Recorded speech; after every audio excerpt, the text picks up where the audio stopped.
Netflix contra el mundo. Hace apenas unos meses, el mundo entero creía, y algunos hasta lo buscaron, que el cine como espacio de encuentro y experiencia social iba a desaparecer. Su lugar sería ocupado por los servicios de streaming y preferentemente por la oferta inabarcable de Netflix, primera en su ramo y para mucha gente ejemplo de negocio exitoso. Pero las vacunas han hecho su trabajo y muchas personas han aprendido ya que ese espacio a oscuras puede ser tan seguro como la sala de la casa.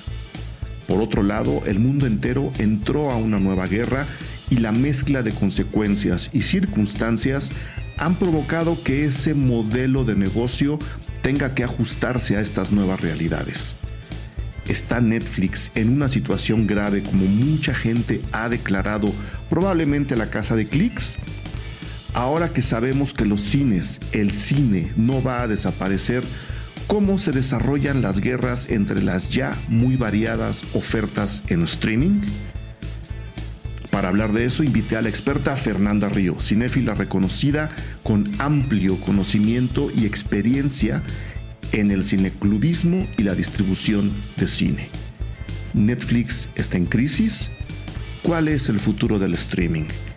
De eso trata este episodio. Yo soy Eric Estrada, esto es Cine Garage, aquí cabe todo el cine.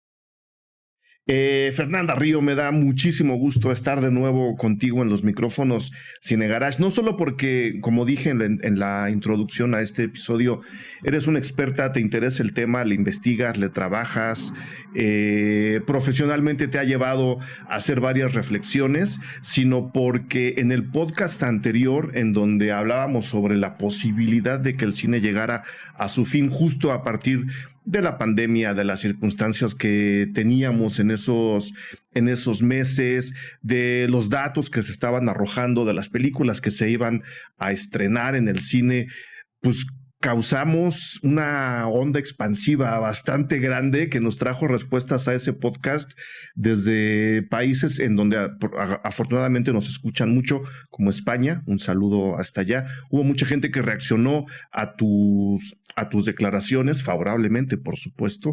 Y ahora que aparentemente, o por lo menos eso parece ser, se le está dando vuelta a la tortilla. Ahora parece que el final se le acerca a otras, ¿cómo le voy a llamar? Otra manera de consumir películas, series, documentales. Pues creo que era válido y era importante y por supuesto interesante invitarte de nuevo para que siguiéramos, para que tuviéramos una segunda parte de aquella plática. Entonces, perdón por la introducción tan larga, pero bienvenida a los micrófonos Cine Garage. Hola Eric, pues no, muchas gracias por invitarme de nuevo, porque sí, la verdad es que me gusta mucho hablar de este tema, sobre todo porque todo el tiempo estoy leyendo y como comentaba la otra vez, nunca tengo como dónde comentar tanta cosa que leo y pienso. Y como bien dices, me puse a escuchar el episodio anterior que grabamos también para no repetirme, pero porque dije, bueno, ¿dónde nos quedamos, no? De toda esta trágica historia, y me di cuenta de que habíamos quedado como estas matemáticas resultados de la pandemia, ¿no? Como qué había pasado, y creo que es impresionante ver cómo, bueno, es una continuación. La realidad es que ya lo que nosotros hablamos anteriormente ya se está presentando, ¿no? O sea, sí hay cosas que obviamente me sorprendieron como a todos, pero sí es una continuación y también han estado pasando cosas muy interesantes, ¿no? Que sí, como bien dices, ameritaban pues continuar, ¿no? O sea, hacer una segunda parte. Muy bien, y entre esas cosas, para la gente que no esté tan enterada como tú o que no dependa su trabajo de este tipo de información, como es mi caso, entre esas cosas, pues bueno, estamos hablando de una supuesta crisis monumental en Netflix. Yo estuve revisando algunas columnas por ahí, unas escritas con una ligereza apabullante y otras que pues evidentemente están a la casa de clics y de que la gente entre a escribir, a leer lo que escribieron. Hay gente que ya vaticina, ¿no? El peor momento en la época de Netflix. En primera, como si Netflix fuera la única opción para ver, y en segunda, como si de verdad ese fuera un modelo de negocio a seguir, especialmente en la generación de contenidos, películas, ¿no? Como El Irlandés y Roma. Y por el otro lado, una circunstancia que si bien estuvo latente mucho tiempo, nadie veía venir y que sí acaba afectando a los ingresos de una mega empresa como es Netflix, como es una guerra. ¿No? Una guerra más, ¿no? Porque además no es la única guerra que hay en el mundo, para que quede claro. Y eso acaba moviendo la situación en donde nos quedamos en el podcast anterior. Y como dices, si bien algunas cosas ya se están cumpliendo, como es, y me imagino que a eso te refieres, el regreso de mucha gente a las salas cinematográficas y la llegada de películas que se fueron retrasando para tener su estreno en cines. Ahí está Top Gun, por ejemplo. Por el otro lado, sí le están moviendo el tapete a una empresa como Netflix, que es donde me gustaría empezar la plática de este podcast, porque, repito, y te lo voy a dejar ahí, mucha gente está diciendo que el modelo de negocio ideal que se tenía, ese dios de la televisión al cual le rezábamos todas las tardes en el confinamiento, está desfalleciendo, y yo creo, la verdad, que tampoco va por ahí. No, la verdad es que no va por ahí, y también creo que nuestra obsesión con todo lo apocalíptico y ver a los grandes caer, ¿no? Nos hace siempre hacer estas aseveraciones como tan fuertes de se van a morir los cines, se va a morir Netflix. Creo que realmente estamos llegando al fin a ese equilibrio del que habíamos hablado, de cómo el ecosistema de medios al fin está encontrando una manera de sobrevivir. La verdad es que es lo que tenía que pasar. Justo cuando empecé a prepararme para este podcast, que ya está saliendo, también quiero escribir algo al respecto, y justamente me puse a repasar la historia de Netflix y estaba pensando que realmente nuestro referente de streaming es Netflix, ¿no? Se nos olvida que realmente Netflix no solo es el más grande, sino de los primeros, o tal vez solo el primero al que le pegó el negocio, y que todo lo que ha sucedido en el mundo del streaming, Netflix lo ha hecho primero. O sea, ellos son los que han marcado el camino para los que han venido después, y obviamente eso representa más riesgos para Netflix. Lo han hecho muy bien, qué bueno, nos alegra, ¿no? Pero por supuesto que ha requerido de mucha inteligencia y muchos cambios para llegar a donde están, y ese siento que es un mérito que la gente en esta obsesión por ver a los grandes caer se le olvida, ¿no? Realmente si Netflix no hubiera hecho ese camino para los demás, no estaríamos hablando de esto de entrada, no tendríamos el streaming que tenemos, no tendríamos la tecnología que tenemos, ¿no? Porque eso también es algo que hay que hablar. Entonces realmente empecé a repasar y dije, a ver, es que del inicio de Netflix a, por ejemplo, que exista Disney Plus, pasaron muchísimos años, ¿no? Es realmente un camino que ellos han ido poniéndole cemento para que sea más fácil para todos los demás. Y otra cosa muy importante es que, como bien dices, Netflix sacó una nota a través de Variety hace poco, en la que es una entrevista que dice, bueno, a ver, o sea, sí perdimos suscriptores, pero esto no es el fin, o sea, todavía tenemos 200 millones de suscriptores en todo el mundo, ¿no? Que yo sigo creyendo que no es tanto, porque obviamente el mercado cada vez se va a ir fragmentando y fragmentando. Eso es obviamente una de las... podemos explorar, por ejemplo, las razones que Netflix dio para justificar esta baja de suscriptores. Sí tenemos que aclarar, es la primera vez que Netflix pierde suscriptores. Ya los había perdido en Estados Unidos, donde era obviamente donde tenía más. Pero en el mundo, y esta es la más grande, ¿no? Y la principal razón que ellos dan, y que les creo, es que tuvieron que dejar de operar en Rusia por la guerra, ¿no? Exacto. Como protesta, y también por el bloqueo de todos estos servicios. Otra razón que dan es el churning, que a mí me parece un concepto buenísimo que nace justamente del streaming. Y es lo que empezamos a hacer los usuarios para poder mantener todas estas plataformas al mismo tiempo, que es básicamente como saltar o ir de una a otra, ¿no? Ajá, si se estrena Stranger Things, pues contrato otra vez Netflix, la veo, ¿no? Pero si se está estrenando una nueva temporada de The Voice en Amazon, me voy a Amazon, ¿no? Cancelando la anterior, ¿no? Que es ahí donde los números se mueven, porque mucha gente, y pues bueno, ellos sabrán, ellas sabrán, ¿no? Mantienen sus suscripciones en todas sus plataformas. Habemos quienes no podemos, entonces cancelas una para ir a la otra, y eso agita mucho los números y las estadísticas. Sí, y realmente tiene mucho que ver con esta guerra nueva que está teniendo Netflix contra sus propios usuarios. Yo lo llamaría una cacería, porque justamente dice Netflix que otro gran problema es que tiene 100 millones de personas que están viendo Netflix sin pagar porque alguien les está compartiendo su contraseña, lo cual les creo, y yo creo que están calculando muy poco. Muy así, sí. Se están viendo un poco limitados en sus números. Se vieron amables porque yo creo que cada persona que tiene una cuenta de Netflix la comparte, bueno, no de Netflix, de todo, ¿no? De todo. Y entonces obviamente creo que es eso y la cacería contra sus propios usuarios, lo cual me parece muy raro. Y que obviamente ha habido otras plataformas que han sabido diversificar sus entradas y que Netflix justamente es el problema de ser el rey, ¿no? Que cuando eres el rey no tienes que luchar por las cosas un buen rato porque estás hasta arriba y entonces te pierdes todas estas estrategias que los demás están usando para sobrevivir. Entonces, bueno, Netflix ya al fin...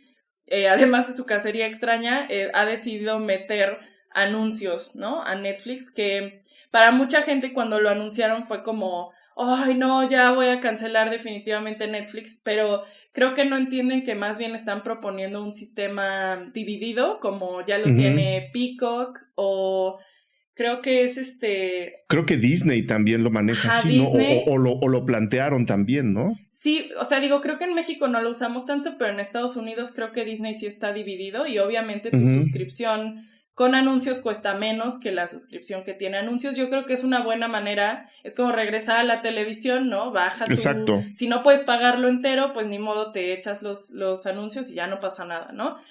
Creo que eso es exactamente lo que está planeando hacer Netflix. Les está funcionando muy bien a las demás plataformas porque otro gran problema de Netflix es que no ha parado de subir sus precios, ¿no? O sea, no hay manera de que sigamos pagando lo que Netflix nos está pidiendo, ¿no? O sea, lo digo también como una persona que no solo paga Netflix, sino que paga más.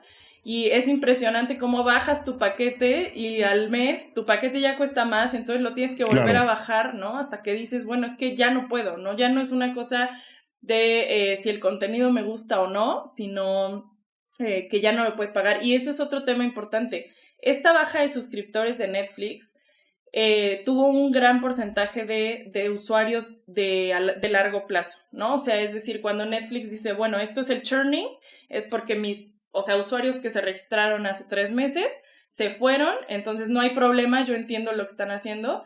Realmente lo que también les asustó es que son usuarios que llevaban desde el inicio de Netflix que por primera vez cancelaron, ¿no? También ahorita podríamos hablar como del contenido, pero yo aquí sí quiero hablar de algo muy importante que creo que le está sucediendo a Netflix.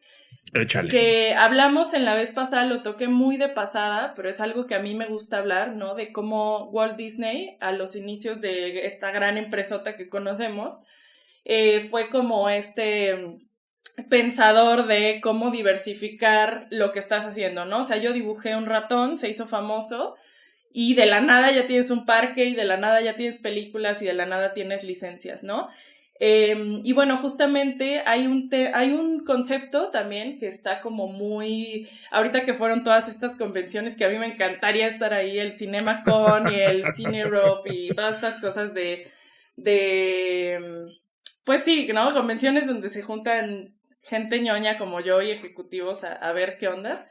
Y justamente hay mucho este concepto de la propiedad intelectual, ¿no?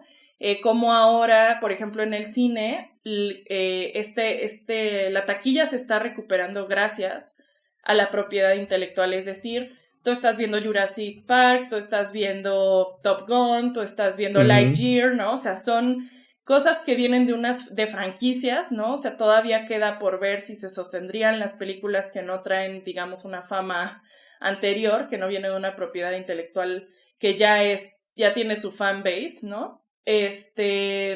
Y lo que pasa es que las plataformas nuevas que existen como HBO Max o Disney o Peacock de Universal, pues tienen la propiedad intelectual de todas esas empresas, ¿no? Un gran atractivo de Disney, digo, a mí no me lo parece, pero creo que es como a mucha Pero gente así ocurre, ¿no? Ajá, es que tienen toda esta propiedad intelectual pasada, entonces tú vas a encontrar esas películas que te gustan, o por ejemplo los nuevos desarrollos de Star Wars, ¿no? Y Netflix no tiene eso, porque Netflix no es una empresa que haya tenido theatrical y ahora tenga un streaming, etcétera. Es el rey del streaming, nació antes, formó el camino y entonces no tienen nada, ¿no? O sea, ellos compraban un catálogo, realmente todo el dinero que tienen ahora lo hicieron comprando las series que pasaban en la tele y entonces su mayor beneficio venía de que cuando esas series se iban a estrenar una nueva temporada en la tele, ellos compraban la temporada pasada, la gente la veía en streaming y luego veía la nueva en televisión, ¿no?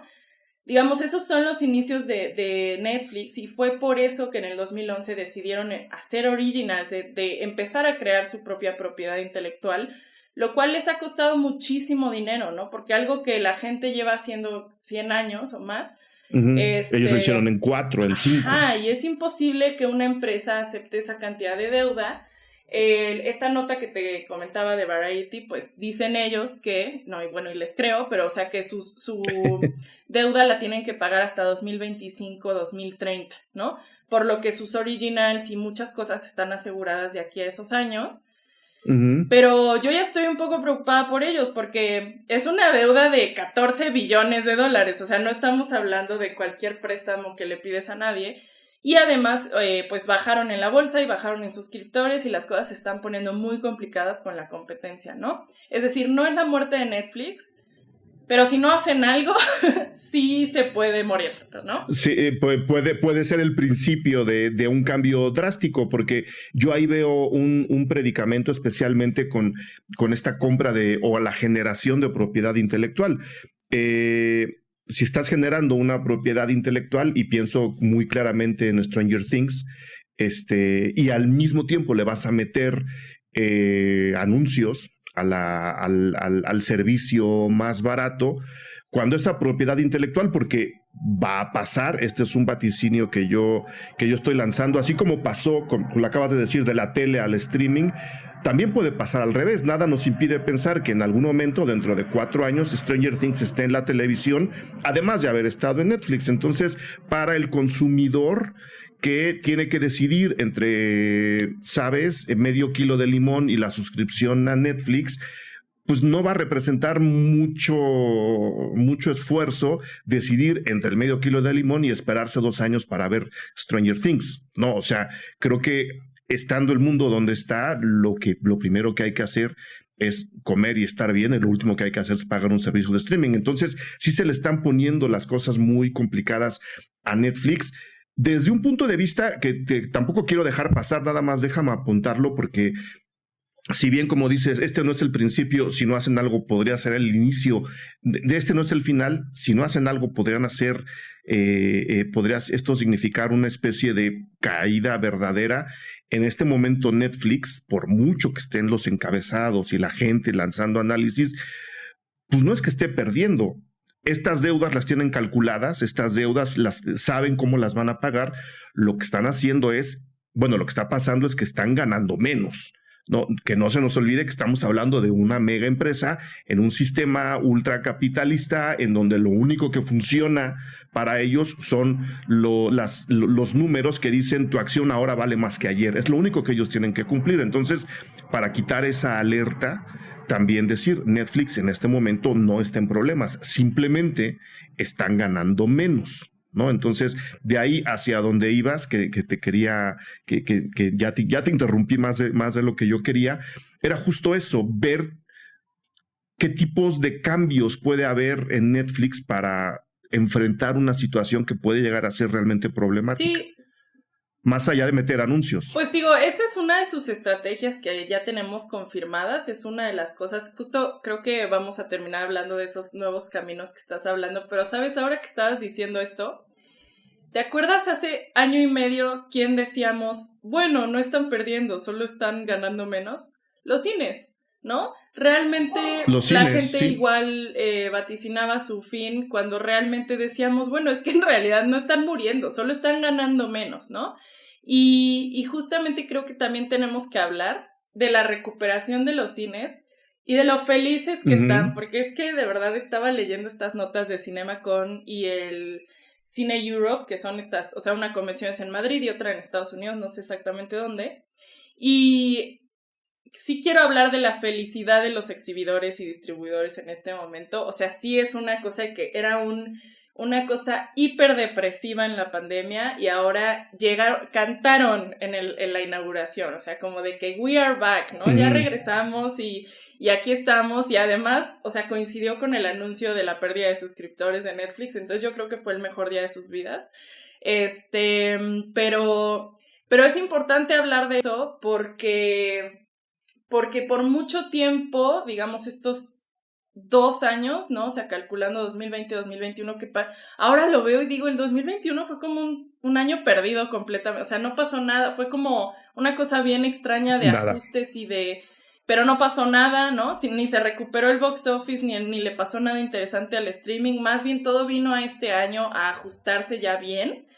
Y justamente con este regreso del box office y con esta caída del streaming, como que vemos eso que sabíamos que iba a pasar. Y lo que más me encanta es que ahora los distribuidores que mandaron sus películas al streaming durante toda la pandemia y, comillas, traicionaron a los cines, ahora están de no, todo eso era un experimento, nosotros nunca dijimos que el streaming era el futuro del cine, nosotros nunca pensamos que se podían hacer estrenos simultáneos, y esa es una actitud muy importante porque creo que también está revelando, y bueno, creo que es a donde quiero apuntar porque sé que te interesa mucho también el tema de qué contenido está creando Netflix porque está muy relacionado, claro, porque está perdiendo suscriptores también.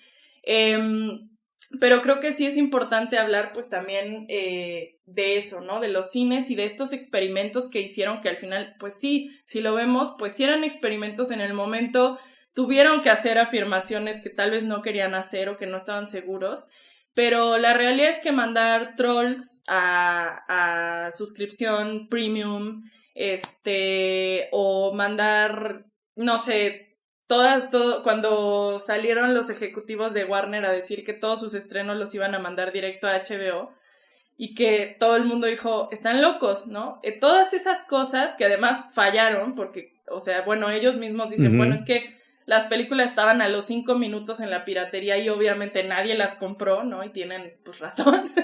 Sí. Pues sí, eso hizo que fracasaran todos estos experimentos y volvimos a la casilla 1, ¿no? Volvimos las películas se ven en el cine y si la gente pudiera ir al cine, lo haría, ¿no? Lo haría. Es decir, había una limitación de vida, había una limitación de miedo, de seguridad, de dinero, ¿no? Pero la limitación no es que la gente no quiera ir al cine, no es que deteste el cine, ni mucho menos. Y estaba leyendo una nota muy interesante sobre Lightyear, como de, bueno, ¿y por qué Lightyear no pegó en el cine, no? Porque digo, que tampoco es que, vuelvo a lo mismo, no es que le haya ido mal en el box office, o sea, ganó muchísimo. Solamente, claro, no es lo que Pixar ganaba antes de la pandemia. Y decía, bueno, claro, es que hay 2 razones muy importantes por las que no le fue bien, o como esperaba Pixar que fuera. Ajá. Como esperaban, primero, más bien, ¿no? Era un concepto súper complicado de explicarle a un niño, ¿no? Esta es la película sobre el astronauta que inspira el juguete que sale en la película donde un niño tiene un juguete de ese astronauta o sea, y fallaron completamente relacionarlo con Toy Story, ¿no? O sea, sí es Buzz, pero no es Buzz, pero, ¿no? Y entonces era rarísimo todo. Y decía la nota como, inténtaselo explicar a un niño de 6 años, difícil, bueno, intenta explicárselo a un adulto, también está difícil, ¿no? Sí. Y luego, pues que es verdad que Pixar estrenó todo, o sea, Luca, Soul y demás en streaming, y entonces los papás dicen, ¿para qué llevo a mi hijo al cine? Que obviamente, otra cosa que mencionaban en estas convenciones es que se ha estado estrenando muchas películas, pues de superhéroes, o sea, Top Gun o con violencia, etcétera, y no hay películas familiares, y entonces eso ha hecho que las familias, ¿no? O sea, los adultos mayores y los niños no han regresado por completo al cine. Punto número 1, por seguridad, no todos los niños están vacunados, los adultos mayores siguen teniendo mucho miedo, Y porque eso hace, o sea, es como un círculo vicioso, ¿no? O sea, no van y entonces no se estrenan películas en los cines, no se estrenan, etcétera, ¿no? Entonces, bueno, eso fue muy complicado para Lightyear, pero también nos da como estas pautas de qué está pasando, ¿no? O sea, qué prefieren los públicos y también a qué ya los acostumbraron las plataformas o a qué ya los acostumbraron los cines y qué es realmente lo que están esperando, lo que están planeando hacer. O sea, a mí eso me parece un estudio de caso muy interesante de cómo Pixar realmente creó un hábito. Es, bueno, yo te las voy a estrenar en Disney y entonces tú ya no tienes por qué preocuparte de ir al cine y arriesgarte. Y también de cómo las películas en este momento, si fallan en su marketing, si fallan en sus campañas de publicidad, fallan en todo, ¿no? Porque no son suficientes para llevar a la gente al cine, o sea, ciertos sectores de la población, pues sí me queda claro que la gente de mi edad está regresando al cine con todo lo que da, ¿no? O sea, yo ayer fui al cine y estaba atascada, o sea, solo estaba mi asiento libre, ¿no? Y entonces, bueno, eso es algo como un paréntesis que quería hacer, como qué está pasando con los cines y con la distribución en theatrical, ¿no? También se está hablando mucho de que Netflix está perdiendo porque no son también la única plataforma que sigue rechazando a los cines, ¿no? O sea, es una necedad no construir un departamento de theatrical, no decir, a ver, por lo que decías, ¿no? O sea, Stranger Things, si fuera una película, estrenarla en los cines antes que nada. O sea, si Stranger Things fuera una película, o si después quisieran hacer una película sobre Stranger Things. Una película, sí, o un capítulo de 2 horas para empezar la temporada que se presente en cines, o sea, espacio hay, ¿no? O sea, digo, ahí puedes inventarle lo que tú quieres. Todo el mundo quiere ver Stranger Things, o sea, es una de las cosas que formaron a Netflix, ¿no? Y en este momento ellos podrían estar estrenando en cines y ya se comprobó que un estreno en cines ya en este nuevo híbrido extraño que nadie sabe qué está pasando, sí le da muchos más beneficios a tu película estrenarla en cines y luego en streaming, ¿no? O sea, como que no están peleados, pero sí ya descubrieron que la fórmula son cines, esperar e ir al streaming porque un estreno en cines obviamente tiene mucho más marketing y también le da como mucho más, quiero decir, como lujo, como decir si esta película la eligieron para estar en el cine. Sí, te da cierto estatus, te da un nivel diferente, ¿no? Te acomoda el producto en la percepción del consumidor. Viene de otro lado hacia tu casa, pero ya estuvo en otro lado, o sea, ya cumplió con su estrella de estreno y ahora podría estar en tu casa. Sí, es un estatus diferente. Sí, es como si un consejo de sabios hubiera elegido esa película para ir a la competencia que es el cine, ¿no? Y entonces, porque vaya, las películas para televisión, para DVD, o sea, directo a televisión, directo a DVD y demás, siempre han existido, pero siempre las hemos sentido como de otra categoría, ¿no? Como de segunda, sí. O sea, si no vas al cine es de segunda o de tercera, o sea, no valía la pena como para estrenarse en el cine. Y siento que eso es lo que está pasando también. O sea, si tu película se va directo al streaming, es porque está en otra categoría completamente y no lo merecía, ¿no? Bueno, ya, ese era el paréntesis que quería hacer.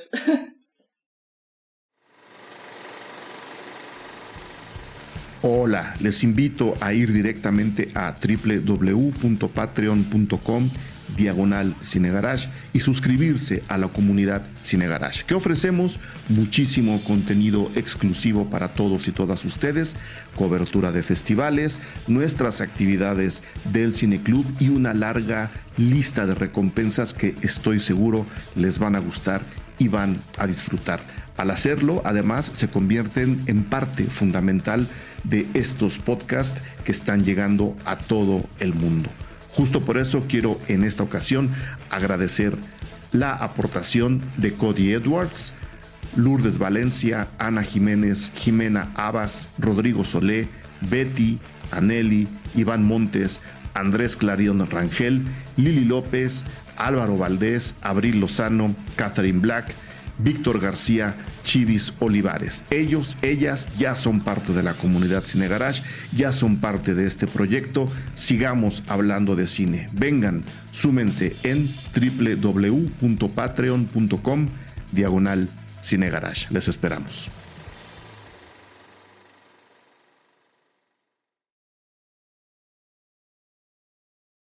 Ahí, Yo nada más voy a hacer un paréntesis dentro de tu paréntesis porque me parece importante no solo la declaración, sino luego la reacción de muchos, y lo estoy entrecomillando, analistas. A la hora de decidir, ¿no?, en dónde vas a estrenar y cuánto vas a gastar en las películas que se van a estrenar primero en el cine para luego llegar a tu plataforma, también en Netflix se hizo la declaración de vamos a dejar de producir películas, y el término utilizado fue de vanidad, películas como para satisfacer el ego de ciertos creadores, como Roma, como El Irlandés, porque ya no son costeables. Y lo que no es costeable es la manera de estrenarse, por lo que tú acabas de decir. Si las estrenaran primero en el cine, si tuvieran un departamento que promoviera eso para estrenarlas en el cine, las películas ni serían tan caras, ni deberían de entorpecer el modelo de negocio que Netflix está tratando de seguir.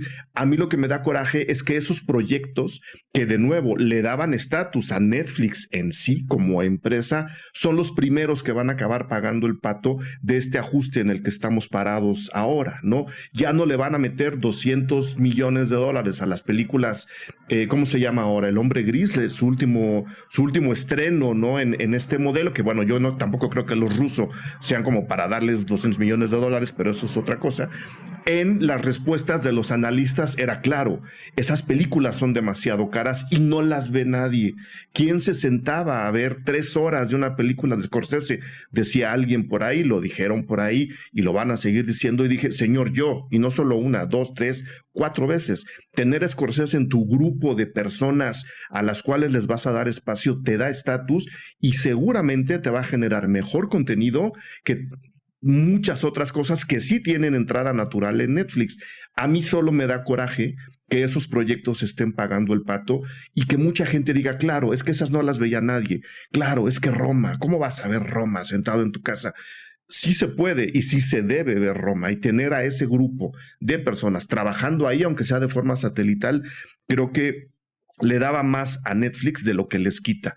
Esa era mi rabia al respecto, ¿no? Que ellos van a ser los primeros en pagar el pato de esto que nos estás explicando. No, pues quien va a pagar el pato va a ser Netflix, porque al final de cuentas, como bien dices, le daba estatus y le daba eso de lo que hablamos al principio, te da propiedad intelectual. Creo que están echando por la borda esta cosa importante de la que estábamos hablando, de, a ver, Disney tiene Star Wars, o sea, el gran mérito de su antiguo director fue comprar Fox, fue comprar Lucasfilm, es decir, se hicieron de propiedad intelectual porque veían las streaming wars llegando, ¿no? Que por cierto, les quiero recomendar un libro que se llama Streaming Wars de Elena Neira, una española, como por si alguien no está como tan metido en este tema, la verdad es una gran introducción, ¿no? Te va explicando todo. Y justamente, como que previendo que todo esto iba a pasar, Netflix decide empezar su propia propiedad intelectual mientras los demás deciden comprarla e irse, porque hay que tener en cuenta que también Netflix se está quedando sin opciones. O sea, todos los catálogos ya están en otro lado, ¿no? Todo, no sé, cuando quitaron Friends o cuando sale Betty la Fea, es porque es de alguien más, ¿no? Y entonces también... No, Disney estuvo en Netflix. Claro, todo Disney, o sea, alguien hacía un análisis como de, bueno, ¿y por qué Disney decidió hacer su propia plataforma que les está quitando dinero cuando les vendían a sumas millonarias a Netflix todo su catálogo y la pasaban genial, ¿no? Y es pues porque en un futuro ellos saben que el streaming sí es un futuro, o sea, sí va a tener un pedazo de mercado y sí lo necesitan, ¿no? Y sobre todo, creo que lo que más disfrutaron fue quitarle su catálogo a Netflix, o sea, claro. Porque es porque le estoy dejando que alguien más explote lo mío, ¿no? Eso es muy importante. Y ahorita que dices, no, pues es que Scorsese o Cuarón o quien sea van a pagar el pato, pues no, quien lo va a pagar es Netflix, porque Scorsese y Cuarón van a seguir haciendo películas, alguien se las va a pagar siempre. Ojalá. ¿Cuál ojalá? Yo estoy segura, siempre alguien les va a pagar sus películas, digo, también les pueden bajar el costo, ¿verdad? Porque El Irlandés fue carísima por rejuvenecer a los actores, etcétera. Pero es impulsar tecnologías también, Fer, o sea, fue carísima justo por la tecnología utilizada, que nadie más estaba utilizando de esa forma y que va a acabar beneficiando a otras películas que tú también podrías producir. O sea, meterle dinero a eso no tiene falla. No, y yo nunca me atreveré en mi vida a cuestionar a Scorsese. No, jamás. Esas cosas no se hacen. No.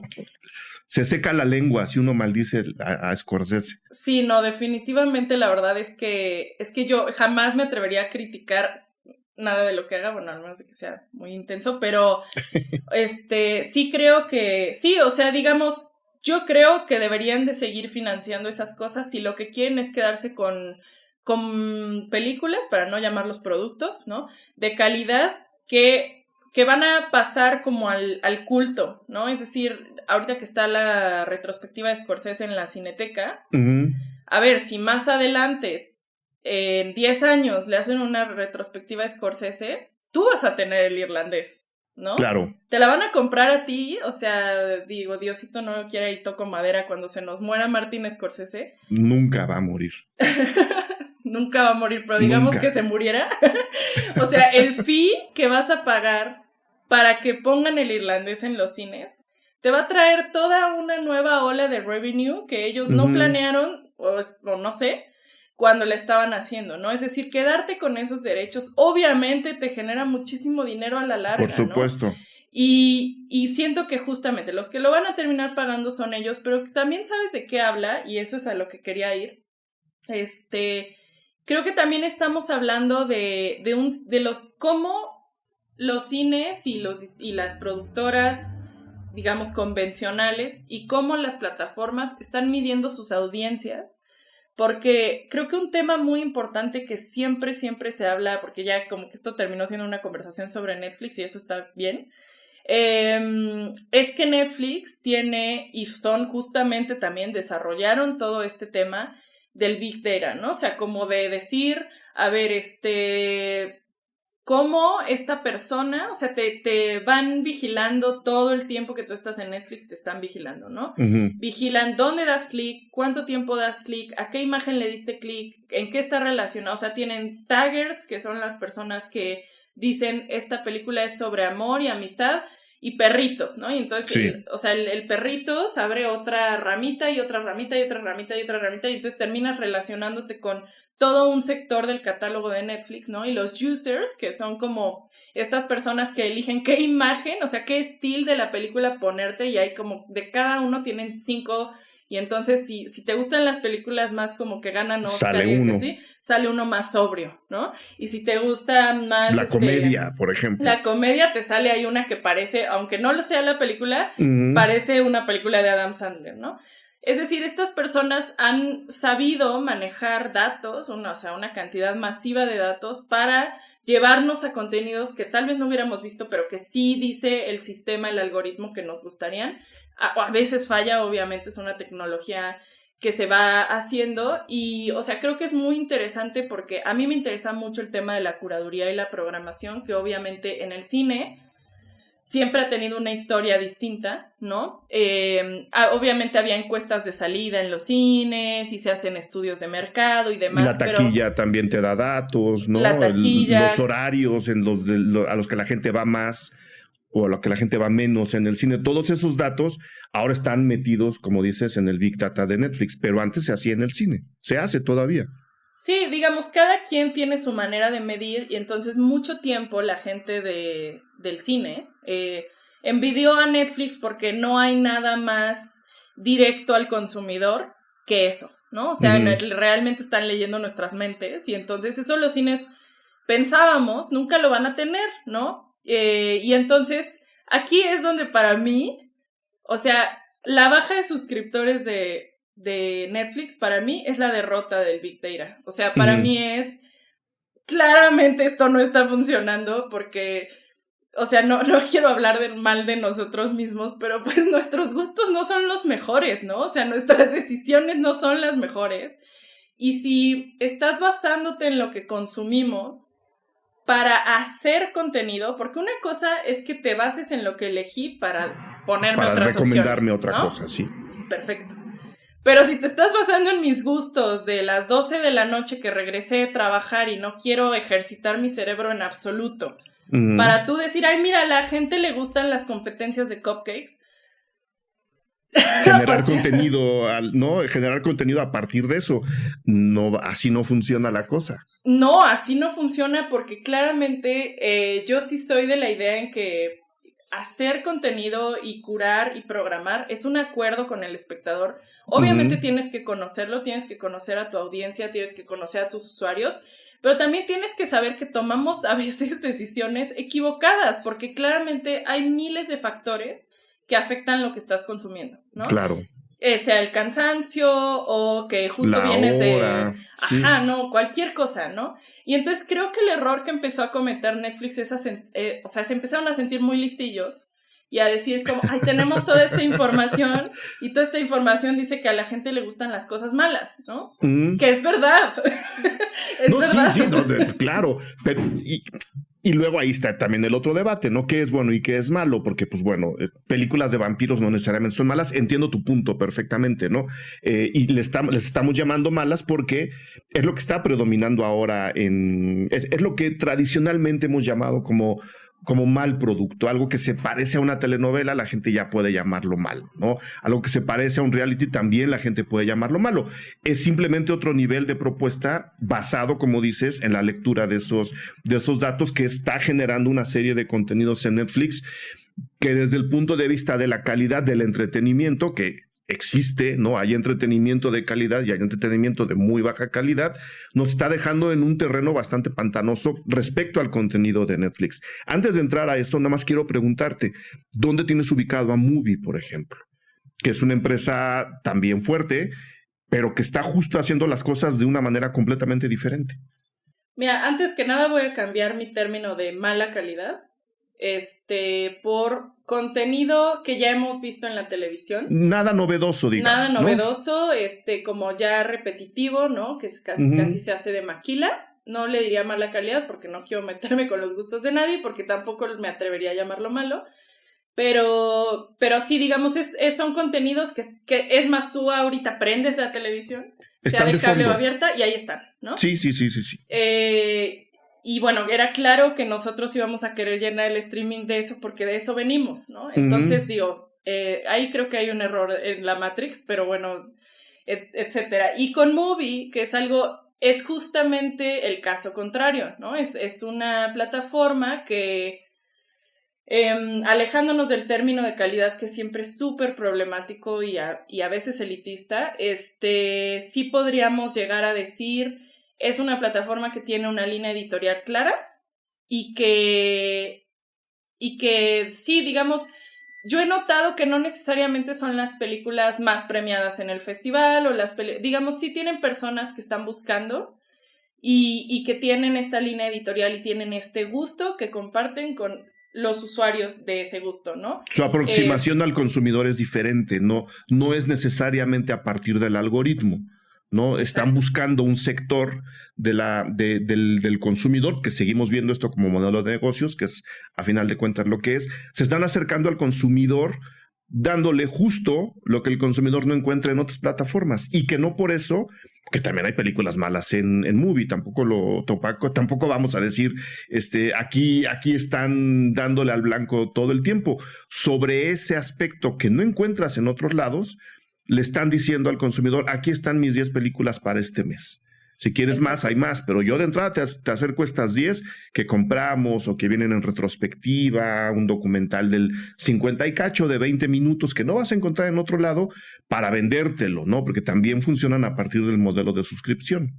Exacto, pero mira, ¿sabes? Aquí hay algo muy interesante porque claro que siempre que queremos hablar del lado opuesto hablamos de Movie, pero ahorita investigando también encontré que, a ver, ¿quién lleva más en la televisión que HBO? HBO, nadie, sí, ¿no? Solo ellos. Entonces, me pareció muy, muy atinado que en el 2019 HBO Max, que pues apenas estaba como aquí entrándole, sacó una campaña que decía recomendado por humanos, ¿no? Y porque, a ver, no se trata de la calidad, sino que ellos vienen de la televisión, ellos saben cómo funciona, ¿no? O sea, nosotros, los consumidores, ¿quién sabe qué estamos haciendo? La verdad, además somos muy diversos, diversos. Claro. Nadie nunca se va a poner de acuerdo de qué es lo bueno, qué es lo malo. Betty la Fea ha estado en el top 10 de Netflix 54 semanas la última vez que chequé, ¿no? O sea, después de no sé cuántas versiones, además, ¿no? Es un producto que se ha hecho, se ha rehecho, se ha vuelto a vender, es un producto exitoso. Exacto, y qué bien, ¿no? O sea, hay gente a la que le gusta Betty la Fea, pero tú ves el top 10 de Netflix y dices, santo Dios, o sea, es un Frankenstein, ¿no? O sea, está sí. Betty la Fea y esto, o sea, si yo fuera el algoritmo de Netflix diría ya, o sea, renuncio, no sé qué hacer, ¿no? Porque la gente, pues sí, es muy diversa, es muy distinta y no puedes abarcar a todo el mundo, ¿no? Entonces, Movie tiene este nicho súper bonito, súper chiquito, todo bien. Pero que venga una empresa tan experta en la televisión como HBO y diga, no vamos a usar un algoritmo tal cual, ¿no? O sea, sí lo usamos, pero también vamos a promover, sí. O sea, tenemos curadores de experiencia, tenemos curadores editoriales que te van a estar diciendo, sí, igual, ¿no? O sea, si sale Meryl Streep en una película, pues te recomiendo traer Meryl Streep, o sea, no es ningún misterio ya en estos momentos para nadie, pero sí tengo personas que con sus manitas están seleccionando lo que te sale, lo que no te sale. Tengo una página de inicio donde está lo que yo te recomiendo en ese momento, lo nuevo, lo que sea, ¿no? Porque algo muy real de Netflix es que es una página eternamente cambiante. O sea, sí. Una vez las personas de Netflix me decían, es que yo no puedo promover nada en el home, porque a cada persona le va a salir su propio Netflix y entonces no podemos poner, en todo el mundo. Por default, todo, ¿no? El irlandés, ajá. Por ejemplo, ¿no? Exacto. O sea, igual sí, porque es lo nuevo y le va a salir al 80% de la gente, pero en realidad no se puede, ¿no? Y en cambio estas otras plataformas, pues sí tienen esta como base de curaduría y demás, pues sí lo pueden hacer. Y yo creo que ahí es realmente donde está la pelea, ¿no? Hacia dónde estamos yendo, quién está eligiendo lo que vemos y qué información se está procesando para generar los contenidos que estamos viendo, porque también creo que fue el mismo HBO que decía, no, o sea, sí estamos haciendo estudios de mercado y todo, pero no nos estamos basando en eso. Estamos contratando gente que sabemos que hace buenos programas, que hace buenas películas. Creo que Movie va por el mismo sentido, ¿no? O sea, digo, todavía no me he enterado de ningún original, pero sé que seguro lo deben de tener ahí. Pero yo creo que lo que va a pasar es eso, ¿no? O sea, como va a ser una gran diferencia entre lo que está escogido, porque son personas, productores o directores. Y mira, ahorita que hablabas, por ejemplo, de los rusos, Everything Everywhere All at Once, ha sido, por ejemplo, una gran sorpresa para la taquilla, producida por ellos, y creo que eso habla mucho, por ejemplo, de las concepciones que tenemos sobre los contenidos, ¿no? Yo no soy ninguna fan de los superhéroes, ni de Avengers, ni de nada por el estilo, pero sí puedo reconocer que esa fue una película, ¿no? Que se sale de ese tono y que tenía todo para triunfar en la taquilla. La puede ver cualquier persona, no es complicada, pero tampoco es superficial. Tampoco es superficial y sí estaba leyendo unos análisis de cómo esta película está marcando la esperanza de películas pequeñas, de películas, digo, no es pequeña, pero digamos, como de ese corte, para las taquillas, porque hasta el momento solo hemos tenido ultra franquicias, que no, pues sí, qué bueno que estén ganando mucho los cines, pero bueno, ¿qué va a pasar si yo ahorita meto cualquier película pequeña y cómo le va a ir? Y esta película ayudó a entender ese panorama y el panorama parece muy, muy, muy exitoso, ¿no? Ojalá. Y ahí es, por ejemplo, donde yo te diría, no podemos hablar realmente de lo que tiene calidad o no, de lo que es bueno o malo, porque si tú me dices no le confío a los Russo Brothers, bueno, hicieron eso, ¿no? Bueno, no 200 millones, 100 sí. ¿No? Sí. Bueno. Yo hablaba de no darle 200 millones porque un poco la pelea de este columnista era ¿cómo es posible que le hayan dado 200 millones a, no sé, creo que hablaba del irlandés, y yo justo le pregunté a Google ¿cuánto costó Doctor Strange? 200 millones. Entonces, ¿qué?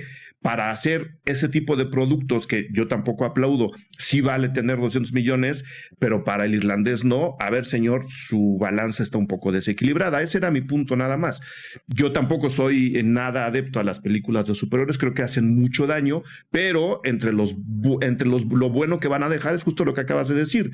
Por una o por otra razón van a salirse de ahí proyectos, creadores, escritores, productores que van a acabar haciendo cosas millones de veces más entretenidas y por supuesto cientos de veces más baratas.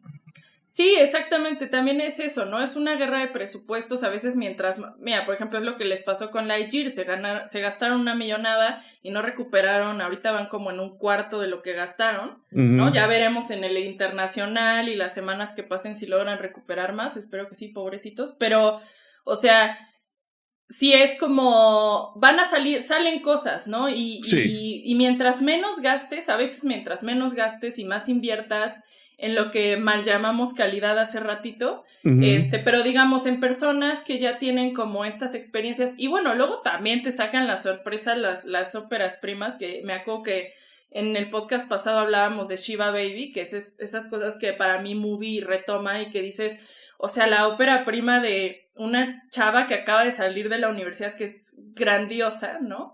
Le puede ir súper bien también, ¿no?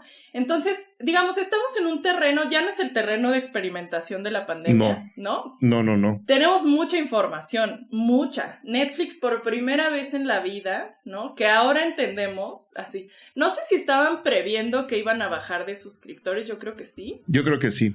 Digo, sí creo que la guerra los agarró desprevenidos, pero yo creo que ellos obviamente previeron las streaming wars y que iban a llegar todos y entonces pues iban a perder suscriptores. Y entonces cambiaron su modo de... Bueno, para empezar dijeron, vamos a empezar a ser más transparentes y abrieron su página donde ahora ya puedes ver muchas cosas bonitas. Que es de donde saco también mis datos de Betty la Fea. Porque alguien ya debería hacer un estudio de Betty la Fea, la verdad, uno muy serio. O sea, es como 54 semanas en el top 10 más arriba o más abajo, pero ahí estuvo siempre, ¿no? O sea, y eso es algo súper interesante. O sea, ¿por qué nos gusta tanto? ¿Por qué nos pega tan cerca? ¿Por qué la mantenemos ahí, no? Es como una nota que salió hace muchísimos años de que un mexicano había visto los 365 días del año Monster Inc. O sea, según Netflix, tenían un dato en el que decían, esta persona cada día del año vio Monster Inc., pero era claro, porque esa persona tiene un hijo o hija y vio Monster Inc. todos los días, ¿no? Se lo pone así para prepararse en la escuela, lo pone de fondo y lo que sea. Pero pues por ejemplo, ¿qué está pasando con esos contenidos, no? Pero bueno, abrió esta página como con muchos datos, y cambiaron de, no sé, tantas personas vieron Stranger Things, o sea, 26 millones, no sé, lo vieron tantas horas, ¿no? Ahora, si cruzas esos, si tuviéramos esos dos datos y los cruzas, es muy interesante porque tienes cuántas personas lo vieron y cuántas horas lo vieron, entonces también puedes calcular cuántas veces lo volvieron a ver, ¿no? No solamente el inicial, sino el volverlo a ver. Estaba leyendo un análisis súper, súper bueno, como de que si tuviéramos 5 datos específicos de Netflix, podríamos determinar realmente qué está siendo exitoso y qué no, pero basándonos en muchas cosas, ¿no? Como... Porque los que ven 2 minutos, que Netflix les llama starters, pues son gente que les atrajo el marketing. Pero si la sueltan a la mitad, no, la otra lectura no importa. O sea, les atrajo el marketing, pero a lo mejor el contenido no es lo suficientemente bueno para que, a pesar de haber llegado por el marketing, te quedes hasta el final. Exacto, ¿no? O sea, los finishers, que también pues, son los que acaban, obviamente es cuando tú dices, o sea, por ejemplo, Squid Game, sí tuvo una gran cantidad de finishers, ¿no? O sea, la gente la terminó, le gustó, y entonces dices, ok, ¿no? Esto le gustó a la gente al 100%, no fue el marketing, porque además la gente de Netflix ya dijo 1000 veces, nosotros no vimos esto llegar por ningún lado, ¿no? Y entonces, o sea, para mí, te digo, ya el tema se está volviendo...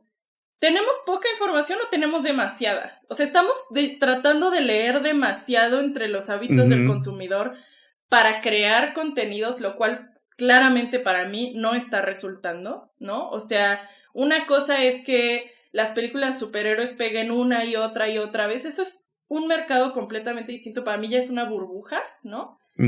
A que yo, basado en que, por ejemplo, Stranger Things, que está basada en la nostalgia, en los 80s, en la amistad y bla, bla, bla, yo me vaya a hacer algo completamente idéntico y pegue. La verdad es que no está comprobado y siento que ese es el problema. Tal vez estamos leyendo demasiados datos y sacando demasiadas conclusiones y no dejando que como ciertas personas que están proponiendo grandes historias o que están proponiendo modelos, lo que sea, le entren, ¿no? Claro. Como Scorsese, o sea, esa es exactamente la diferencia que estás diciendo, ¿no? Como Scorsese o como lo que nos acabas de contar de HBO, ¿no? Este proyecto es interesante, sé que la televisión puede funcionar, en consecuencia te lo compro y lo sacamos. El problema es que estamos viviendo en un momento en lo político, en lo económico, en lo social, en donde, de nuevo, solo importa lo que a mí me gusta, solo importa ganar más y solo importa lo que a mí me gusta. Si a través de eso puedo ganar más en el menor tiempo posible, todo lo demás se rompe. ¿Qué es lo que estoy queriendo decir? Tú dices, tenemos un proyecto interesante como Stranger Things. Tenemos un proyecto que pegó, que hace que la gente no solo entre, sino que lo consuma hasta el final. En este esquema de concepción y en este esquema de negocios, lo que hacen los ejecutivos es decir, sácame la fórmula de Stranger Things y reprodúcela acá. O sea, no están aceptando nuevas ideas, como si pueden ser autores como Scorsese o como Cuarón. Estoy soltando los nombres más conocidos. Hay mucha gente allá abajo haciendo series, hay mucho producto interesante en Netflix que esté escondido justo por este peso del algoritmo que nos acabas de describir. En consecuencia, hacen una fórmula de la cual quieren copiar todo el éxito de una serie que fue hecha por razones que ahora no conocemos y que también podríamos explicar en algún momento, y quieren reproducir ese éxito a partir de la estadística.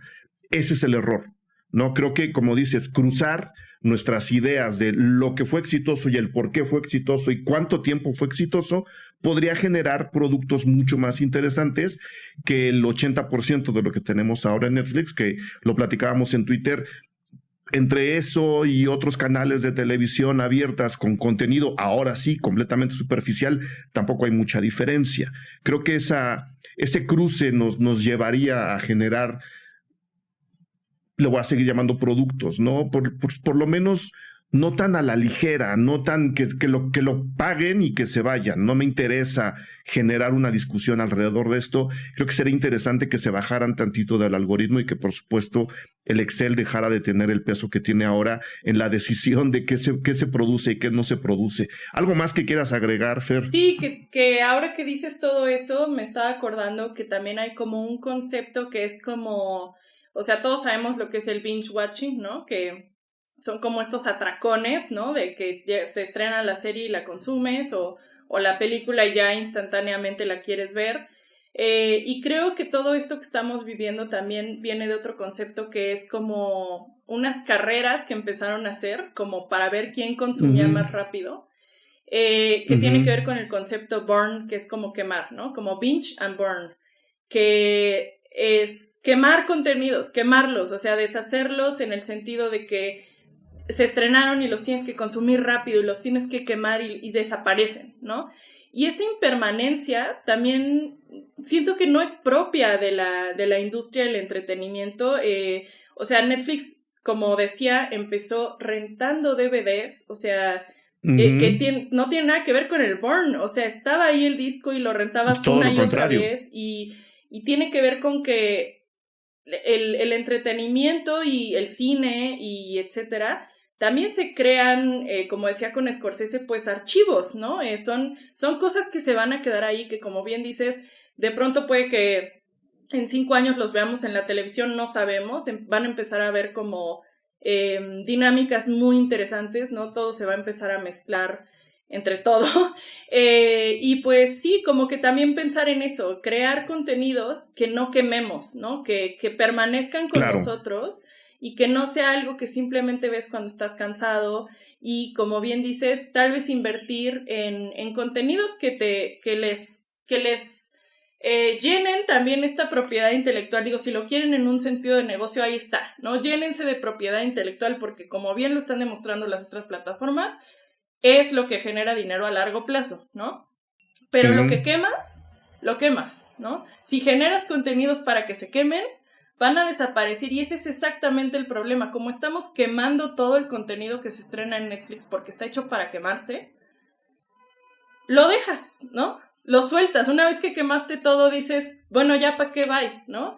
Y siento que de ahí viene también muchísimo de este abandono de suscriptores, que que es contenido hecho para quemarse, que se quemó, y que ahora cada vez que aparece, ¿no? En tu pantalla de inicio, lo vuelves a quemar y te vuelves a sentir vacío, ¿no? Dices, ay, o sea, como si literalmente estuvieras viendo tu catálogo ya en cenizas. Ya no hubiera nada más. Ajá, porque dices, ya lo quemé, no lo voy a volver a ver, no lo voy a, no es como rentar tu box de DVD de 5 DVDs con la temporada de Friends. Y que dices, no, pues ya la renté, me he hecho varios capítulos varias veces, ¿no? O sea, yo tengo la primera temporada de Twilight Zone en DVD y te juro que cada cierto tiempo lo vuelvo a agarrar y lo vuelvo a ver, ¿no? Ajá. Y que desde mi punto de vista también es una finalidad del streaming, tener ahí algo que cuando quieras, o sea, la única diferencia entre el streaming y la pila de DVDs que podemos tener en nuestras casas es que en el streaming no ocupa espacio. Exacto. Pero se va. Es la única diferencia. También se va. Pero sí, no. Si se va, es un error de quien deja que se vaya. Yo creo que el streaming debería estar cumpliendo también esa función de ahí está y la voy a ver tantas veces como yo quiera, cuando yo quiera. Ahí está. No tienen por qué quemarla. Creo que, no sé, creo que nos deberían llamar para darles una No me atrevería a decir que sé más que ellos. No, yo tampoco. Pero sí creo que está padre decirles eso, ¿no? Como creo que sí, porque nosotros existimos y porque, o sea, no solamente existen los usuarios que llegan cansados y ven ciertos contenidos o que les emocionan esos contenidos, que está bien, ¿no? Y hablo más como de los realities, etcétera, ¿no? No tanto las novelas. Yo no tengo problemas con las novelas, la verdad es que son parte de nuestra cultura, están así completamente integradas y me encanta eso, pero es como más como este contenido justo como del MTV de los 90s, ¿no? Estos programas de reality súper extraños que pues sí los vimos todos, pero no los volverías, o sea, no vas a hacer. Pues no lo vuelves a ver. No vuelves a ver un reality, ¿no? Sí, no, bueno, digo. O sea, va contra la idea misma del reality, pero eso ya es otra historia. Fernanda Río, mil gracias de verdad por tu análisis, por tus datos, por tus reflexiones. Vamos a dejar aquí nuevamente el tema para ver cómo caminan las circunstancias, cómo se mueve la oferta, qué pasa después con los números de Netflix, que también yo, viendo lo que ocurrió, ¿no? 216 despidos en Estados Unidos y Canadá, 53 en Europa, 30 en Asia, 17 en América Latina. Sí está gacho que alguien lo corra, no digo que no sea malo, pero viendo los números globales de Netflix, pues tampoco están demostrando una grieta tan grande como de repente nos lo quisieron hacer ver. Entonces, lo vamos a dejar aquí, vamos a ver qué pasa y retomamos el tema en el futuro, ¿te parece? Sí, muchas gracias por el espacio, Eric. Gracias a ti por venir y nos vemos pronto. Gracias por escuchar Cine Garage. Si nos escuchas en Apple Podcast, regálanos una reseña para que más gente descubra este podcast. Suscríbete a Cine Garage siguiéndonos donde sea que escuches este programa para enterarte de nuestros próximos episodios. Cine Garage es parte de Sonoro. Ingresa a sonoromedia.com para escuchar más de los podcasts que aquí se producen. Este episodio fue producido por Brenda Bulnes-Meni, Fernando Santamaría. Agradecimientos especiales a Paco de Pablo y Héctor Fernández Mosqueda.